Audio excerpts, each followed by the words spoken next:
Pilot, do you allow difficult experiences to slow you down or maybe even stop you from having the life and the business that you deserve? Well, keep listening. I'm Christine Rothdeutsch, and I'm the host of Make It Click. And today, my guest is Helena de Munk. Did I get that correctly? Absolutely, Christine. Helena is a transformation guide for smart, conscious, high achieving women. I am so glad to have you here today because we're talking about building resilience. And just prior to coming on here, boy, I had to be resilient in technology. And I bounced right back again. And here we are. But anyway, welcome to the show, Helena. This is going to be a great conversation for our listeners. Because well, we women, we tend to go down rabbit holes because things get to us, we get overwhelmed, we think we can do it all, but Yeah. things just aren't going well. We're like, isn't there more? Shouldn't my life be different? um and this is where you come in. You help women to recognize these things and to be able to bounce back. um Exactly. so can you talk a little bit about just resilience, in general, so our audience, we're all on the same page here. um Absolutely. Absolutely. First of all, thanks for having me on your show. And you do great work, delivering these information and knowledge and strategies to people that really can use it. In order to get ourselves on the same line in terms of resilience, you could say that resilience is the power, the ability to bounce back, but not only to bounce back, but also to go around things, to refocus, to redirect, to reframe things. It is the ability not to be completely depleted or overwhelmed by things that are happening. Because there's two levels of events. I mean, we have all our outer events. There's the war, there's crisis, people are made redundant. There's so much going on in this world that we feel we have no control. mhm. And I have the impression that the last couple of years, these things have, at least in perception, has like amplified. And then there's our inner worlds. There's so many should haves, could haves, must. We have, we take care of our children, of our families, sometimes of our parents, of our teams. We have one, two, sometimes three jobs. There's so many things going on. And it's like, yeah. And so what a lot of people do is they go in protect mode. Yeah, they're like freezing. They go into their reptilian brain and they either fight or they flight or they're paralyzed. And they even if the place where they are is not a good place, they stay stuck there because at least they know that place. And so that's where they are. Yeah. Yeah. And then of course there are other possibilities.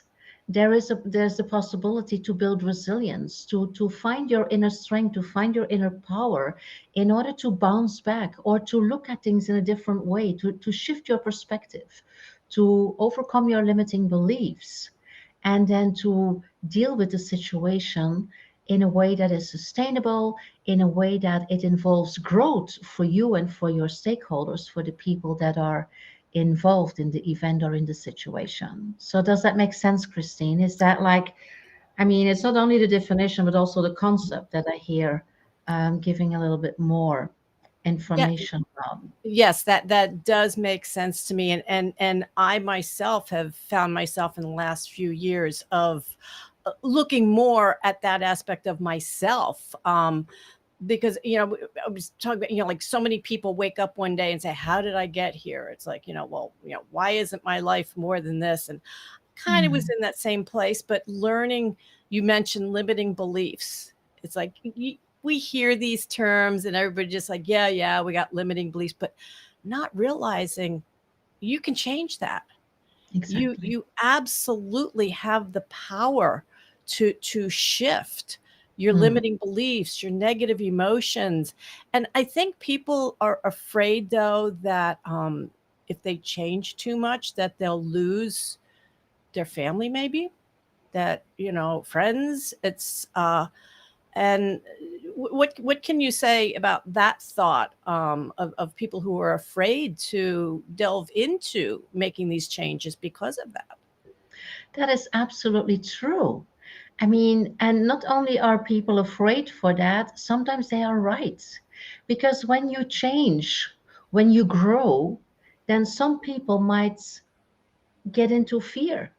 Because if you grow, maybe you won't have time for them anymore, or you might outgrow them. There might be, you might be intellectually or spiritually or whatever level, outgrow them and find your connections elsewhere because you cannot communicate about those topics. So people are scared, and I understand that. I mean, I have people joining me for like a retreat or for a coaching journey, and they tell me my husband is a little bit worried, like, will he get the same woman back? And I said, of course not, because you will get transformed. But it doesn't mean that you cannot do that. I mean, this fear or this worry is his process or her process. So it is about also setting boundaries, like, what do I want in my life? Do I want to live my own life? Or do I want to live the life that is designed by others, by my upbringing, by education, by social media, by the system that is in place? That's a very, very important choice. Mhm. And not a lot of people make that choice because it takes reflection. It takes, confrontation sometimes. It takes a lot of inner work. It takes a lot of discomfort Mhm. because you're going to places and areas that you're not familiar with, that you don't know. And for that, it's always very good to have a coach or a mentor or a really trusted friend that has your back in order to support you and sponsor you. Yeah. Yeah. And just like having that fear that you might lose people in your life, it could, the opposite can be that, oh my gosh, the people in your life are like, whoa, who is this person? And oh, they're so much better. Maybe they were afraid in the beginning, and then after some time, they're like, wow, Mm. you have, you're so much more a part of the family, like you're giving, so much more. But you do have yourself, though. Also, you have Mm. found, that right place for you. um so yeah, going into these things, you never know, but we owe it to ourselves as human beings Yeah, that if we're in that space of not feeling fulfilled, that we know something is better out there for us, we owe it to ourselves to go exactly. there, to go there. Absolutely. um, Absolutely. Now, you use the term, I believe, strategic agility in your work. Exactly. Yes. Can you tell Exactly. us about that? Oh, I love to tell you about that. So basically in my work and what I do myself and what I see other people do, but also struggle with sometimes, it is that if we want to create our path in life, it is so important that we have a vision and that we have a mission. We all have heard about finding your purpose and making your legacy and things like that. And you can take it as big as you want, but having a vision on life is extremely important because it will define the relationship you have with yourself. It will define also the relationship you have with others, and it will define the relationship you will have with, call it nature, call it spirit, call it higher self, call it God, whatever. So, having that vision is extremely, extremely important. And so, strategic agility or resilience is building the capacity, building that muscle in order to actualize your vision, in order to self actualize. And so it is like your vision is your compass. And so you build your agility in order to reach your destination. That's why it is strategic. And for that, it is very, very important, first of all, that you look for self validation, that you build self validation. We are too much focused on what other people think of us. We live in a society of judgment. It's fed by social media, but self validation is something that is very, very important, and you can do that by reflecting on your strengths and reflecting on your values. What is really important for you? What is driving you? What makes you, put a stand in the ground? What is it that really triggers you? It could be justice, it can be independence, it can be growth, it can be family. There's so many values. I mean, Google them and make a selection of values that are really, really important for you, and see how they manifest, and see where they do not manifest enough, because that will be a source of frustration, but also of energy loss. Yeah. Mhm. And then look for your strengths. We don't do that. Women don't do that. We don't celebrate our successes. We're not aware of our potential and our strengths. So if you are not able to do that on your own, again, find a trusted friend and ask him or her, like, what are my strengths? What do you see in me? Mhm. Because they might see things, or they might at least be able to give that language that you don't yet have. And own that, own your values, own your strengths, so they, because they will be a compass, they will be your compass to build that strategic agility, and to basically make sure that you can actualize and realize your vision. Does that make sense? Yes, yes, that totally makes sense, Helena. And as you were talking about all this, I'm just, you know, we joke about women taking over the world, but when you think about it's we women who we look at the small things that can mean so much in life, and that's what men don't get. It's like, well, it's such a little Mhm. thing, why are you so upset? But it's those little things. And when we can find our resilience, when we can find our vision, wow, Mhm. it's going to not just help ourselves, but it's going to help everyone around us, our Exactly. communities, and the world. Absolutely. And that's, people don't take this serious enough. We live too much on that conscious level of like, well, that's just the way it is, and you go to Mhm. work every day and you do your thing, come home, take care of the kids. But there's so much more to us human beings. Absolutely. We tend to stick in our comfort zone. And if this is your comfort zone, there's where the magic is. Yeah. There's where the growth is. It's not in your comfort zone, but because there's so many things going on, we just go in protect mode, and we stay there, and we stay in this rat race, and every day we do the same things, and we don't take the time to ask ourselves, what is it that I'm doing, or what is it that I am thinking? Is this still serving me? So I know this is a lot to cover in this short term, and it's also difficult to do this alone. Mm-hmm. It's difficult because you have blind spots, and it is also important that you are supported and that you are sponsored in your exploration. I Right. have two coaches. I have accountability calls with three different people, weekly, monthly, periodically, in order to keep myself alert. And those are people that say, hey, Helena, wait a minute, because you were telling me this 2 weeks ago, and then now you say this. How does it align? Or how does this align with this value of whatever, personal growth, or family, or whatever? So you need somebody to keep you a little bit accountable in a very mild and kind way, but yet not afraid to uncover and to scratch a little bit. Yes. And it's fun, it's fun. I'm glad you said that about, yeah, not afraid to uncover things. I've Mm, seen too many situations where women just want to make the other person feel good and agree with whatever the situation is, whatever mm, they're saying, and that is not helping anybody. exactly. Yeah. Um, and also the fact of needing that help, needing a coach, needing someone to help guide you, because we we think we know everything. We can't see everything. Not Mm, everything comes to us clear, so we need that outside perspective. We need that help in understanding ourselves. uh, absolutely. Absolutely. It's like reading a book about how to play tennis and think that you can play tennis. And that's not true. You need to be on the gravel. You need to practice. You need your coach that looks at you and say, okay, no, you're doing too much this, or you have to try Mhm, another thing. And he or she guides you and shows you, because he sees the whole picture that you mhm, cannot see. mhm, And it's the same with growing as a person. with Hmm. self-actualizing. You cannot get this from books. You can create awareness with books, but in order to embody it, to live it, to Hmm. implement it, it's so, so good to have some help. Absolutely. Yeah.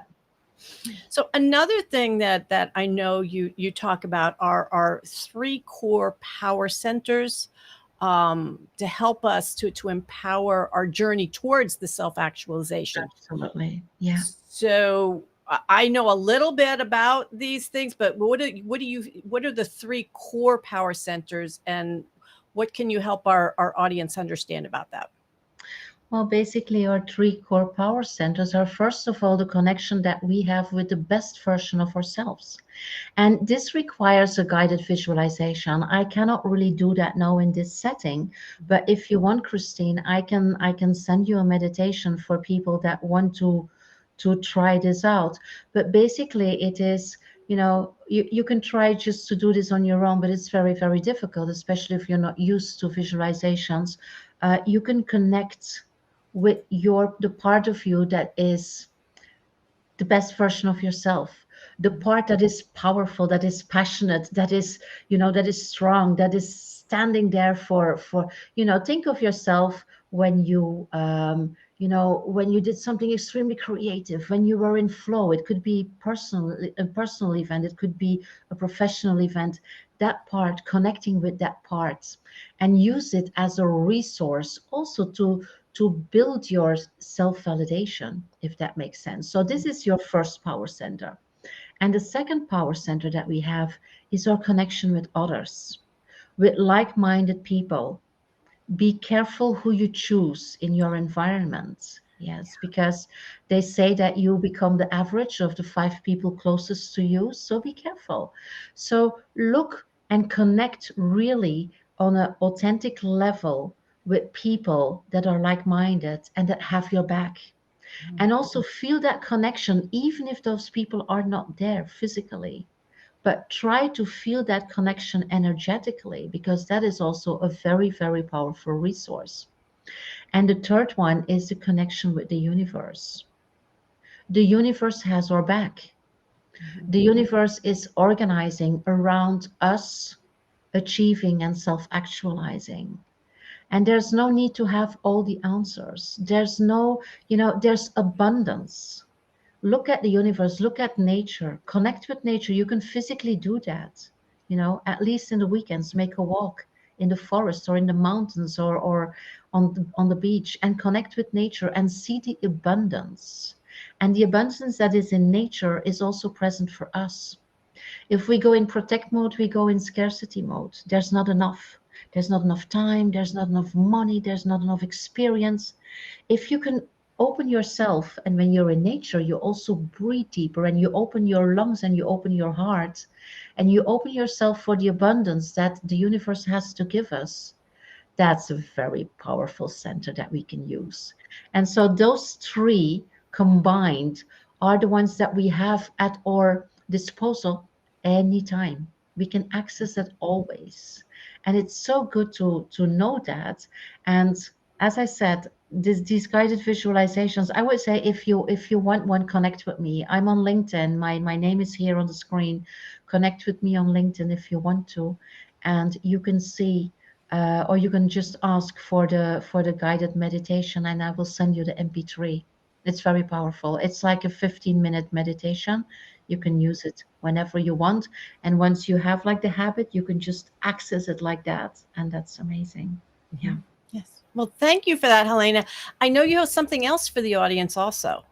What do you have for them? Absolutely. I have a guide that is called the 5 strategies for building inner resilience, and you can just download it. I think you have the link there. This is the link, absolutely. So you can download it.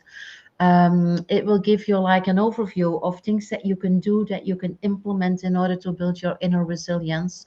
It is a muscle. Just be aware Mhm. that resilience is something that you build. It's like if you want to run a marathon, you're not saying like, okay, tomorrow I will run that marathon. You will start to run and build up and build up and build up, and you just take baby steps. And sometimes, because it's never linear, sometimes you will make a big leap and you say, hey, this is where I am already.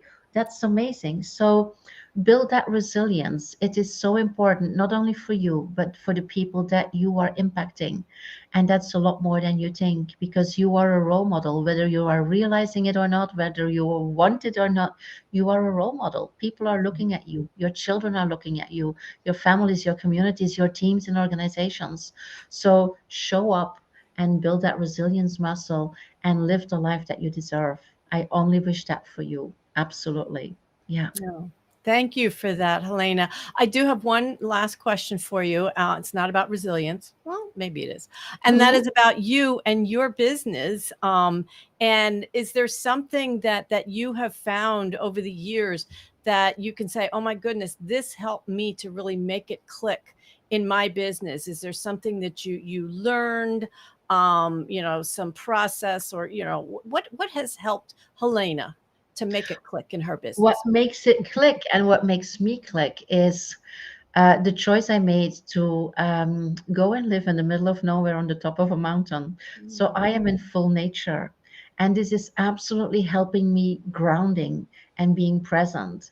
And so, whatever happens, I mean, life is always, I mean, there's so much disruption, there's so many things unexpected and unpleasant. I go outside and I connect with nature.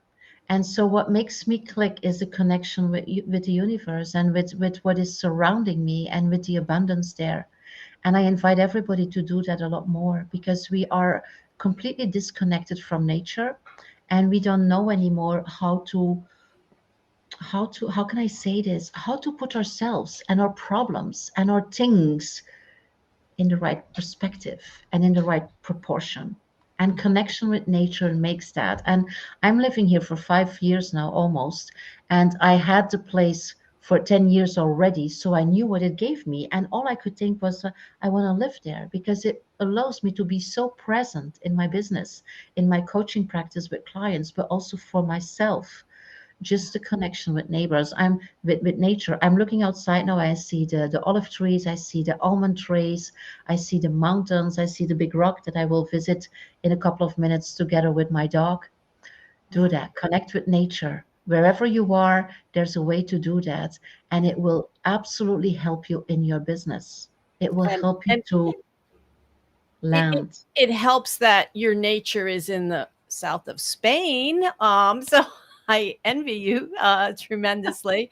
So Helena, thank you so much for being my guest today on Make a Click. This has been a fabulous conversation. I hope that our audience has gained some insight and they connect with you. Absolutely. You're so welcome, and everybody is absolutely welcome to connect with me. I have the possibility also to have like a complimentary discovery call. If you are looking for support in certain areas and you think that I can help you, feel free to reach out. I am very, very happy to connect. Yeah. Thank you, Helena. Thank you.